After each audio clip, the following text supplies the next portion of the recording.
mengingat rentang waktu dan perjuangan mereka melintasi zaman begitu fenomenal.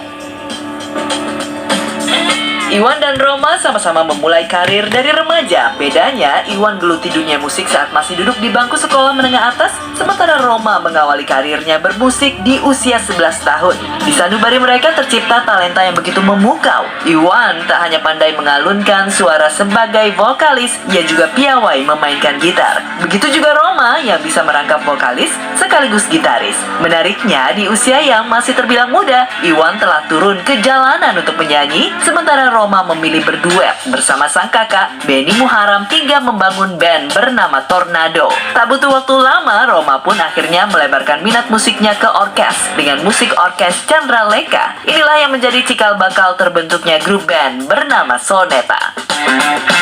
Roma dan Iwan, dua nama yang akan terus terngiang di telinga penggemar musik tanah air, atau bahkan siapa saja yang kepekaan informasinya sampai ke dunia musik dangdut dan pop rock, tentunya menemukan betapa hebatnya dua musisi ini. Kendati jalur bermusik dipilih mereka berbeda, namun lirik-lirik yang mewakili jeritan hati orang kecil disuarakan begitu lantang di panggung. Iwan dan Roma kala itu menjelma sebagai penyambung suara rakyat. Hanya saja suara itu disampaikan lewat musik, tapi gara-gara Iwan masuk dalam 25 artis Indonesia terbesar sepanjang masa versi majalah Rolling Stone Indonesia, sementara Roma berhasil memperoleh 11 Golden Record dari album-album yang ditelurkannya. Roma bahkan pernah disorot salah satu stasiun televisi Jepang kala itu. Meski sukses, keduanya sosok ini tetap sederhana dan bersahaja. Hal ini pun terlihat ketika Roma dan Iwan tak sengaja bertemu di backstage usai manggung.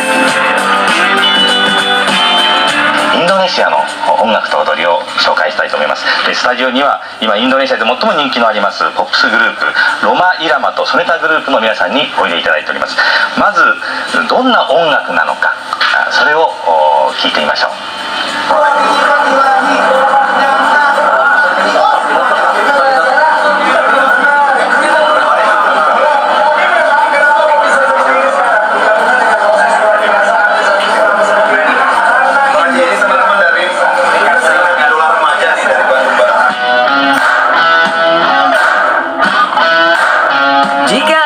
Pasti yang bisa ditarik sebagai ukuran suksesnya seorang bintang, mungkin Roma dan Iwan tak akan sesumbar melampirkan deretan pencapaian mereka. Namun, lewat rumah yang menjadi tempat tinggal sekaligus tempat menyimpan segala catatan perjalanan mereka inilah, banyak orang lebih mengenal sosok pribadi kedua legenda ini. Misalnya, Iwan tinggal di sebuah perumahan yang sederhana, namun begitu luas. Disinilah Iwan yang sederhana, namun begitu luas. Disinilah Iwan banyak mendirikan sanggar musik, lukis, dan tari bagi anak-anak muda yang ingin menggali potensi diri.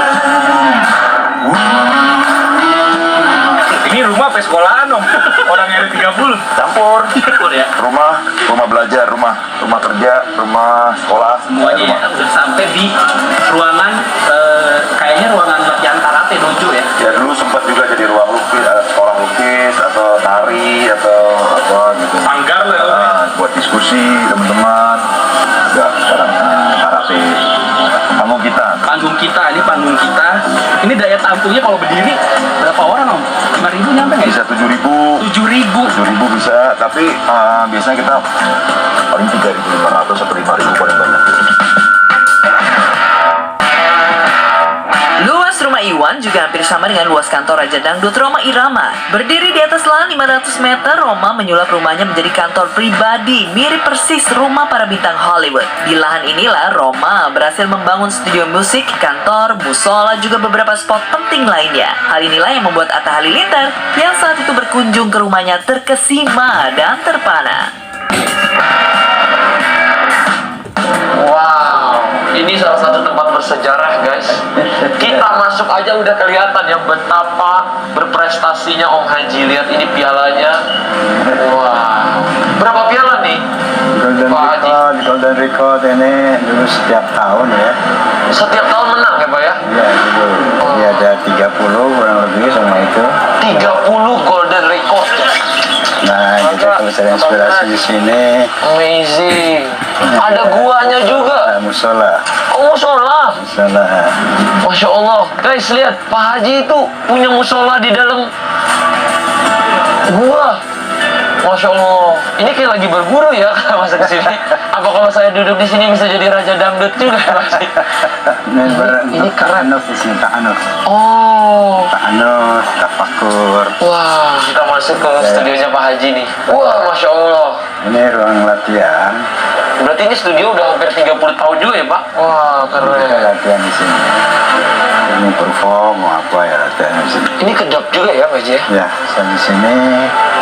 Kemudian di sini bass gitar, rhythm gitar, mandolin, flute, keyboard. Oke. Itu berasa.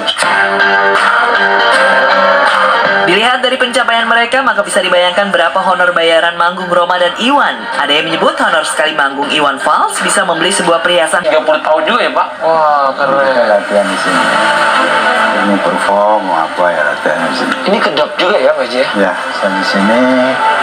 Kemudian di sini bass gitar, rhythm gitar, mandolin, flute, keyboard. Oke. Itu berasa. Dilihat dari pencapaian mereka, maka bisa dibayangkan berapa honor bayaran manggung Roma dan Iwan. Ada yang menyebut honor sekali manggung Iwan Fals bisa membeli sebuah perhiasan berlian. Begitupun Roma, tarif manggungnya bisa disandingkan dengan harga sebuah mobil mewah. Di dunia hiburan, seorang artis bekerja di atas kreativitas. Tanpa terobosan perjalanannya hanya berarti menuju kemuraman lalu tenggelam dalam sejarah. Saat seorang pekerja seni mulai di titik mapan, maka ia butuh biaya untuk tetap terjaga dalam popularitas. Tapi biaya saja tak cukup ketika bakat, kerja keras, dan sikap konsisten tak dilecut sama kuatnya. Rhoma Irama dan Iwan Fals tetap menjaga asa dalam kilau kesuksesan, juga dalam usia yang kian menua, namun usia bukan jadi penghalang bagi keduanya merajut kesuksesan dalam berkarya. Usia yang tak lagi muda membuat keduanya tak dipungkiri kerap bicarakan jalan hidup dan kematian. Dalam hal ini Rhoma Irama dan Iwan Fals memiliki pandangan tersendiri. Perintah Allah kan apabila sudah merasa mendekati ajal, maka diperintahkan untuk memberi wasiat pada keluarga waris. Salah satu wasiat saya adalah saya minta Soneta Record ini dijadikan museum. Untuk melengkapi museum ini, makam saya harus di sini. Jadi biar melengkapi museum ini, ada kuburannya, ada napak tilasnya. Gitu orang kalau mau napak tilas Soneta bisa di sini. Iwan takutkah dengan kematian? Enggak, masa takut dengan kematian? Orang udah pasti kok, itu cita-cita kan. Sudah terbiasa dengan kematian mungkin? Ya nggak tahu, tapi itu kan pasti kenyataannya kita setiap hari lihat orang mati. Dan katanya nggak ada ilmu yang, walaupun pernah saya baca di Suara Pembaruan dulu, ilmu panjang umur, ada jurusannya tuh. Saya cari-cari, wartawan saya itu kan ada sempat web saya punya, ada ini ada kolom, dan ada wartawan dua gitu. Dicari ke sana ke UI, ketawain dia, nggak ada, masa ada. Berarti Om Iwan ingin umur panjang dong. Loh iya, siapa yang nggak pengen kan? Tapi nggak takut dengan kematian. Nggak takut.